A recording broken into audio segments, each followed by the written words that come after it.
Yes, Anish, I think you can come and join us now. How are you feeling?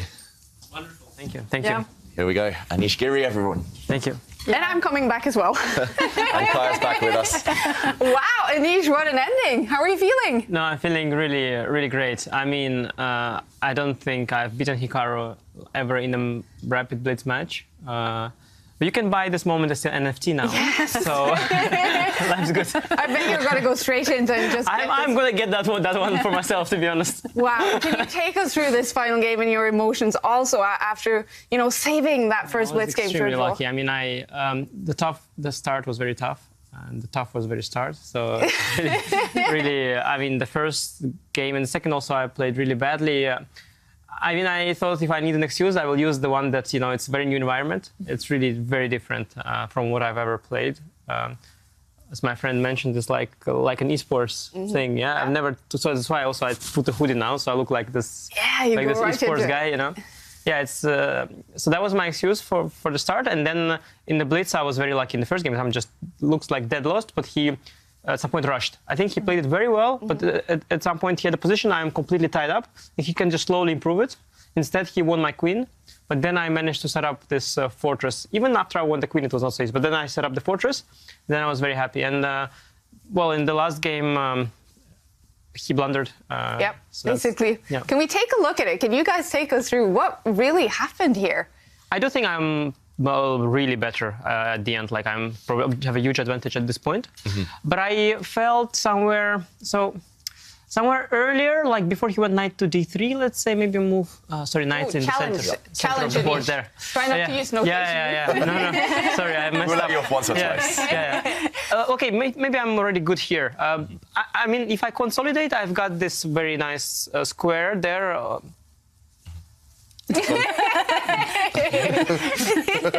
I mean, my son is turning how much? Five. Thank you. I'm too tired. He's turning 5. Already he gets the concept A, B, C, D, and they 1, 2, 3. So like I show him, and he's like, "This is 5G." I'm not. No, it's not 5G. This is G5. Okay. I guess I have to practice. You say the coordinates, Anish. I'll show them. Yeah. No, it is hard like that, but the logic is there. Yeah, C4 and so on. But the square is very nice, and I've got this pawn on there on the left side of the board, and he's got that pawn there, creating a weakness there on that, you know, that square.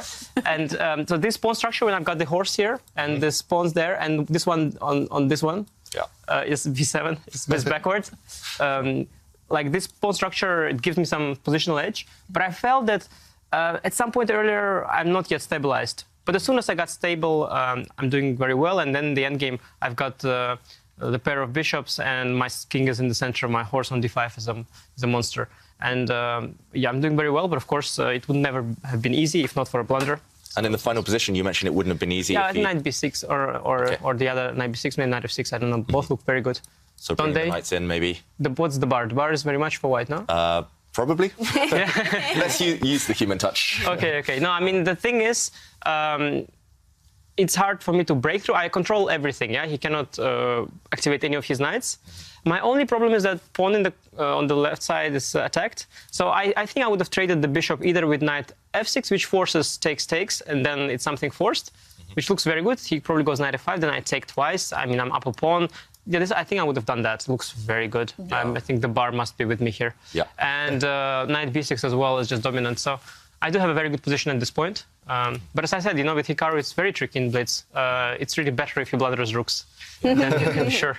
Well, yeah, what does it mean to you, Anish? I mean, we talk about Hikaru Nakamura being the blitz demon, the speed demon, maybe the best in the world in this exact form and online blitz chess as well. And you beat him. What does that mean to you? Yeah, I mean, in general, Magnus is supposed to be stronger, and he is. But I was fortunate to have had the experience of beating him a few times. But somehow Hikaru has been really hard for me. And that's like a thing that's because he's been hard, I play really much worse against him. So the first 2 games I played against him today, that's normal how I play against him.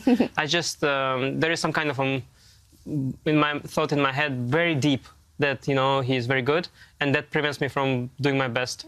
And that's really very deep because I'm not a kid anymore. Do you actually feel you overcome sort of a big hurdle for you? Thanks to some luck, yeah. I think to overcome such a thing, you need to really be lucky. Like in that game, the first blitz game, you need to have a really lucky, like a giant lucky break. And once you get that lucky break, you feel that you know, you've got that that huge confidence compensating for your general issues. And yeah, I'm very happy because Hikaru is very beatable, but it's just for me, like, I played really bad against him always. Right. And today I'm happy. The last game at least I played well. All right. And what was it like to play in the Oslo arena? No, it's completely different than being home, like totally. The whole experience is very, very different because honestly, when I'm home, like as soon as it's over, I go back, you know, to my other room, and it's like you're home. Well, here, yeah, it's really a tournament, and it's even more different than a tournament because you've got this new environment, this giant screen with this mouse. Yeah, just very different. And the good thing for sure is that, like, I feel that all the people here, there are a lot of people here, you know. They are like, it's like I'm the in-house guy, you know. I feel their support, like they're rooting for me over other players. That's how I feel, you know, because I'm like the in-house. So that gives that's the positive thing for sure. And yeah, you get the tournament feel. But of course, being at home, and to be honest, even preparing at home is more convenient because, you know, I play on my laptop, then I turn off, as soon as I turn off the screen share, like, your guys are out of my life. Yep. And and I can just prepare there, and then I put it back on, and now I have to go out to another room, and I have to decide to bring laptop to keep it in this to here, or like I have to take it also back to hotel actually, and then you have to carry the laptop. Such a hard life.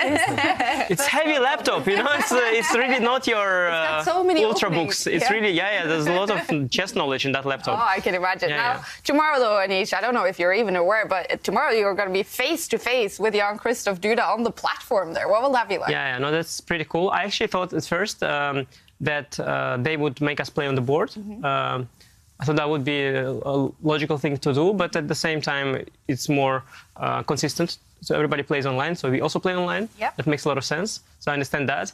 But yeah, that is really esports like, because being face to face and playing on a laptop, I've done it when I played blindfold. Then there is a point, right? Because you're in Amber, actually, Monaco, this famous tournament, they played on the screen blindfold. Then you have to, but like now there's really no need to do that, but we still do it. It's kind of, that's really like an esports thing, and it's really, really cool. All right. Well, Anish, big congratulations on a fantastic first day here in the finals. Congratulations. Thank you.